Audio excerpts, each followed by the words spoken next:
Andy Ngo has defeated Antifa. Not on the field of battle, unfortunately, although that may be coming next. But legally, he has defeated Antifa. So I thought we'd just cover how and why and what's happened and congratulate him on his win, because it's always good to see communists taking an L. For anyone who doesn't know, Andy Ngo was the first guest that we had on Lotus.com. He came in and we did a book club talking about his book about Antifa, called Antifa Unmasked, because he has long been a thorn in their side. And I've known Andy Ngo since about 2017 when I went out to Portland, and it was actually quite nice back then, but there were still problems with Antifa. No, it was back. It was actually No, nice. I'm just shocked at imagining that there was ever a time where it was nice. Well, there weren't massive homeless encampments in 2017. It's so quickly this has all happened. But the city was crawling with communists, which made it unsafe for him to go there. He actually took me to a cafe called the British Empire Cafe, I think it was called, and it was kind of like a Teaboo sort of themed cafe, which was really nice, by the way. But I believe that's actually had to shut down now. Oh dear. For embodying racism, imperialism, and colonialism. I thought it would be because it was having to put up with too much crime. Because many such cases are lost along the west coast. If it hadn't closed down because of harassment, probably crime, yes. But anyway, in 2019, Andy was attacked in Portland by a bunch of communists, and they violently assaulted him. They punched him in the face. He had like a big blood clot in his eye. He had to go to hospital. He had abrasions and lesions and whatnot, and they had thrown milkshake over him, blah, blah. Everything they did, because they just literally hate him. And so Andy had to leave Portland because it was just not safe for him to live there now, because they would think that they see him and then they would go and attack him on the street. And in fact, at one protest, there was another Asian man. I believe Andy's from Vietnam. Yeah. I don't know where this other Asian man was from, but he did look like Andy, and sadly suffered some consequences for it. Nearly. There were a bunch of communists who were protesting for communist things, and they saw this Asian man go past, and they thought, right, that's an Asian. That must be Andy Ngo. And they started insulting him, and the guy came up to him and was just literally, "I'm not Andy Ngo, you morons." And it was like, I can feel the anger in his voice with that. Understandably. And from what I'm aware, he only drew this antagonism because of the fact he was reporting on the things that they were going out into the street and doing in the first place. Yes, that's exactly right. And for this, he's been called a right-wing troll, as Rolling Stone. And this is just one example of many, but Rolling Stone said, Andy Ngo has a rich and long history of trolling those on the left. It's like, have you seen his Twitter feed? By just telling people what they do. Yeah, exactly. Right. If you look at his Twitter feed, it's completely sober. Like Andy writes for the Wall Street Journal, or he used to. Like this, he's a totally normal, calm, mainstream person who, I've never even heard him insult someone, and I've known him for years. He's come into the office a few times. He's a nice guy. He's a lovely guy. He's incredibly mild-mannered. He's, very placid. He's not aggressive.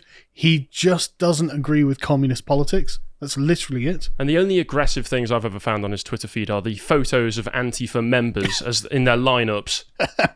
Well, they say, while getting his master's degree in political science at Portland State, it's like he's not educated on anything as well.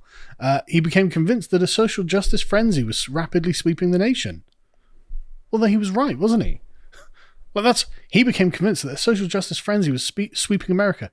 Yeah, that's exactly what's happened. He just happened to notice this at the exact same time millions of other people noticed this. This just must be some kind of mass frenzy delusion. Yeah. And he is increasingly... he also focuses on what he views as the increasingly urgent threat of Islam. Okay, so Andy is a very calm, sober, and clear-headed man who gives a cogent analysis of the current problems of the West. And that, according to Rolling Stone, is trolling. Anyway, in 2021, Antifa members were criminally charged. One Oregon man was accused of attacking Andy Ngo and stealing his cell phone during the 2019 confrontation, which they did. He stole his cell phone and he said he was going to smash it or something. There's video of it. John Colin Hacker faces a third-degree robbery charge, and Andy, of course, is happy with this. He says, "I hope last week's indictment of Mr. Hacker signals a change in the prosecutor's office in Portland," because, of course, Portland, being a hive of, communist scum, yeah. I mean, I'm trying to think of a polite way of putting it, but there isn't one. I mean, communist scum, that's just, there's a redundancy there. Something of a tautology as well. But he points, as he says, for years, too many violent extremists, falsely claiming to be fighting for racial justice, have gotten away with their campaigns of terror and violence against journalists and citizens. Yes, and that's interesting as well, because one of the things that you can't help but notice, if you are a fellow social justice advocate like I am, is there are a lot of white people in Portland's Antifa.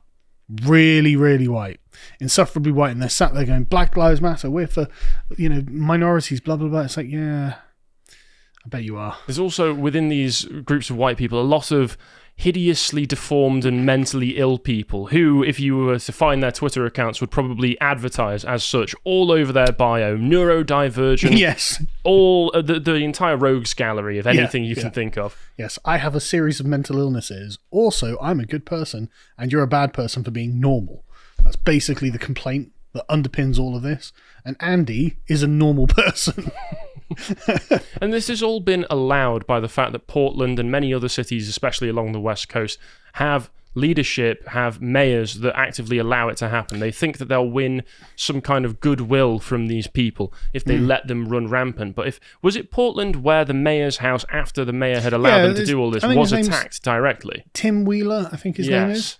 And he tried at some point to join Antifa protests, but they were like, you're literally the guy in charge and we're literally anarchist communists.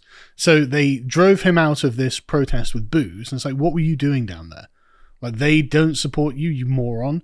And then, yes, you are right, they set fire to the apartment block in which his house was in. Obviously, there were other people in there as well. And he had to flee for his life. And they also burned down loads of courthouses, police stations. They set up an autonomous zone. And they've generally imposed themselves upon the regular citizens, while Portland has been in this downward spiral that has led to literally millions and millions of dollars worth of earners leaving the city because it's turning into an S-hole. So this is a cautionary tale on what happens if you give legal and police support to the people who literally tell you, we hate you, we want to kill you, we want to destroy your society. Yeah. Most normal people might have been able to think that, deduce that would be the response. Yeah, why would you empower the very worst people in your town just because they say, oh, I support Black Lives Matter? Why would you? So? You're a criminal. You're an absolute loser and wastrel. Get out. But anyway, so in 2023, Andy Ngo has sued Antifa, as Oregon Live reports, and it began in August, actually. This is a really quick thing. Oh, no, sorry. He filed the charges 3 years ago, but he started suing them this year. And he tweeted this out the other day. I'm just going to read his statement because it's good to see. At a hearing today regarding 3 defaulted Antifa defendants in my No versus Rose City Antifa lawsuit, the court heard evidence about the brutal June 29, 2019. There's a lot of 2s and 9s in that.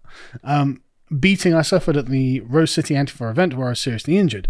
The court found that I was indeed battered and assaulted by Madison Denny Lee Allen, Catherine Corbin Belena, Corbin, oh God, and popping up everywhere. Sandwich Overkill Shot Deputy, formerly Joseph Christian Evans. So, sorry, he legally changed his name to Sandwich Overkill Shot Deputy. Yes, these are deeply serious people that we're talking about. Right, but the thing is, you can be as frivolous as you like until eventually things catch up with you, because, as he says, the court awarded me $300,000, so that's $100,000 from each attacker.